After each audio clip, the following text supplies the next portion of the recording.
welcome to the workout briefing video for Thursday, May 21st. It is my childhood best friend's birthday today. Fun fact for you guys. All right. Greg thinks I'm crazy right now. Let's talk about our warm-up for the day. We have an 8-minute AMRAP of 20 single unders or jumping jacks, all right, whatever is better for you there, followed by 10 PVC overhead squats, 10 PVC push press, and 10 chads. How do I always get the chads? All right, if you're doing those overhead squats, you are doing the overhead squats, you're getting into that beautifully internally rotated position here with the armpits forward, elbows down towards the ground, and pinkies pressed into the bar. Setting those feet into your squat position, hips back, keeping that chest as upright as you can. Taking your time through those, really warming up both that back and shoulder position and your hips, knees, ankles, all that jazz, because we have some overhead squats later. For your push press, coming into that shoulder width grip, feet underneath the hips, with a little dip and explode, punching that head through at the top, dip and explode. Try to really explode through the hips, punching that bar up off the shoulders, all right? And then lastly, the glute bridges or chads, laying down on the ground. If you want to take your PVC with you and lay it across your hips, a little gentle pressure there, squeezing those hips up to the sky, driving the heels through the ground. That PVC there gives you a little bit of resistance to work against and really warm up the glutes. All right, so 8-minute AMRAP there, nice warm up pace, and then going through the PVC group circle to get nice and warm for our snatch work.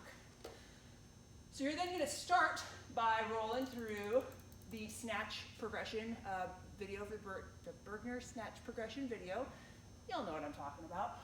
And then we're gonna go through a very similar complex to what we did with our clean work the other day. So it is a 12-minute E2 mom. So every 2 minutes on the minute, you will complete this set of work. Now, if you're working with a PVC exclusively, you're gonna go through it 3 times every 2 minutes. Okay, so 3 sets of this every 2 minutes. If you have a barbell and weights, you're gonna go through it 2 times every 2 minutes. Okay, so what that means is you have that 2-minute period to complete either 2 or 3 sets of this work, depending on what you're working with. So the sequence today is 1 snatch deadlift, 1 hang squat snatch, 1 overhead squat, and 1 full snatch. So taking you through those movements, just a little reminder of how it all works. Nice wide snatch grip. That bar should be hitting you right across that belt line. If you're standing up nice and tall, can you lift your knees without really moving the bar? That's where we should be. I often see people down too narrow with that grip, and we're not able to pick up those knees, which means we're not gonna make contact with that bar in the right place. So make sure your grip is always wide enough, okay? Setting up for that snatch deadlift, feet right underneath the hips, toes slightly out. Starting from that mid shin position, like we got plates on here, bars on the ground, eyes forward, chest up. I'm gonna push through my legs, driving those knees out, and scooping the bar to my hip. That's my snatch deadlift. It's the first 2 pulls of our snatch. Then you're gonna reset into your hang position, so anywhere above the knee. Hinging over, pushing those hips back a bit, chest still nice and upright. I'm gonna initiate this by driving through my legs, scooping to my hip, and then pulling under into a squat. All right, finishing in that really nice solid overhead position. Standing up, hopefully your feet at that point should already be right where they need to be for an additional overhead squat.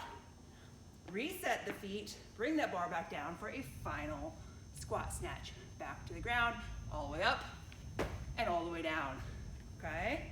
So from start to finish, we have snatch deadlift, hang squat snatch, overhead squat, and 1 last full snatch, okay?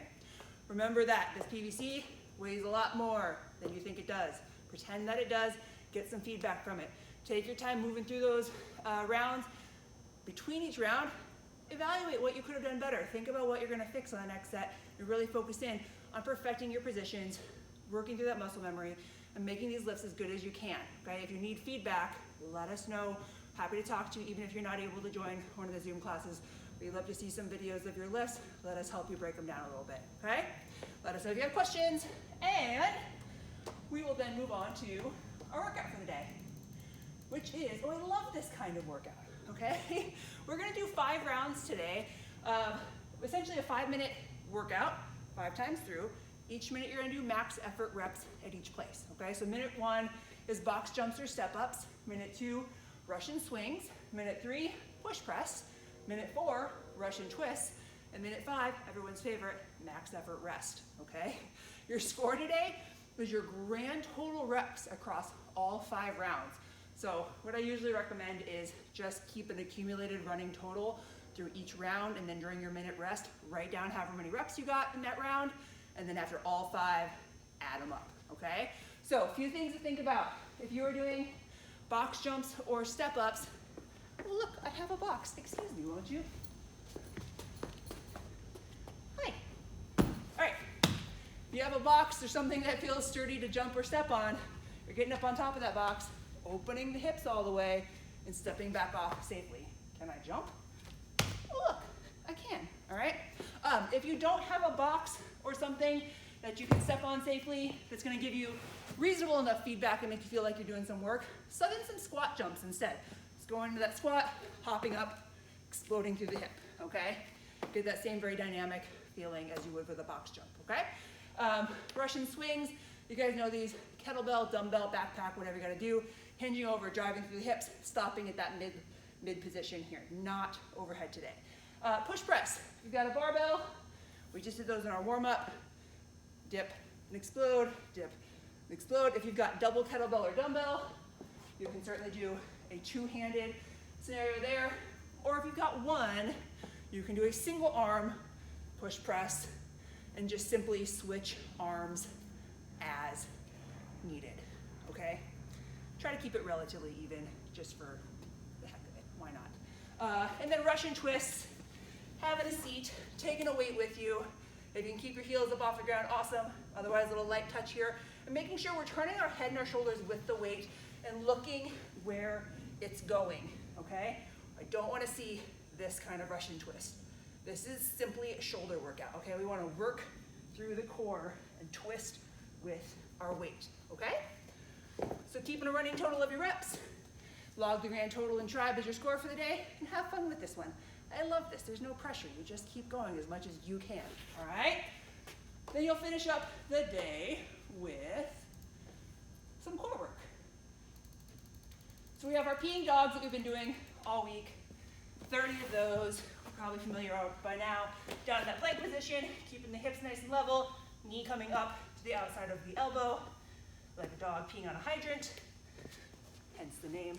And then the reverse crunches, laying down, legs up in the air, lift the hips, lower the legs, lift the hips, lower the legs. Try to keep that core tight, sort of maintaining that hollow body position on the way down. The straighter you can keep your legs, the more you can keep them squeezed together, the better those are gonna be for you. All right? So, have at it, have fun, see you tomorrow.